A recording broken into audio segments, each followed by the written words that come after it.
luto tayo ng crispy pata para mamaya sa bagong taon. Ayan. Siyempre papakuluin muna natin para mamaya palutangin sa mantika.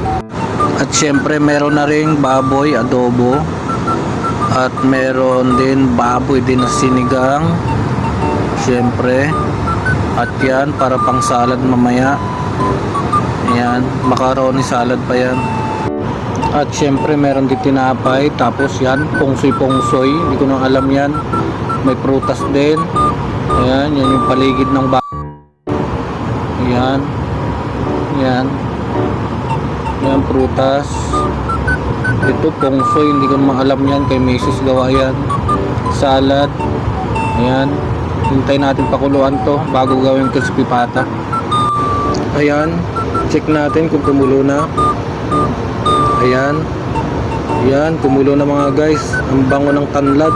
Wow. Sarap nito. Kaya ready ko na yung kawali at ang yung mantika. Kaya magiging crispy pata ka na mamaya. Ayan guys, malambot na yung pata natin. Kaya pinakuluan ko na yung isang pata. Parang magiging crispy na siya. At syempre pasalamat tayo sa Panginoon sa binigay niyang blessing pang araw-araw. Bantayan din natin yung alaga natin mga hayop. Kagaya ni Riray, si Mingay. Kasi mamaya magpuputokan. Syempre matataranta yung mga hayop kasi mas doble yung pandinig nila kaysa tao. Kaya habang iniintay yung bagong taon, dito muna kami sa kwarto ni Sir. Kasama namin yung mga hayop, malaga naming hayop kasi para mabantayan namin sila kasi takot din sila sa paputok. Habang nandito kami, nanonood muna kami ng istorya ni Jose Rizal. At ayan po si Mingay. Ayan, ako po yan, hindi po yan si Jose Rizal ha. Ayan, habang nanonood kami, ayun, si Mrs. Ayan naman si Sir nakatalikod, si Jose Rizal.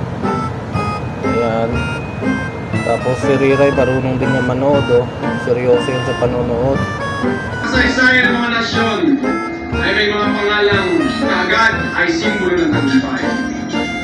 Bigkis ng pagmamahal at ng nasyon.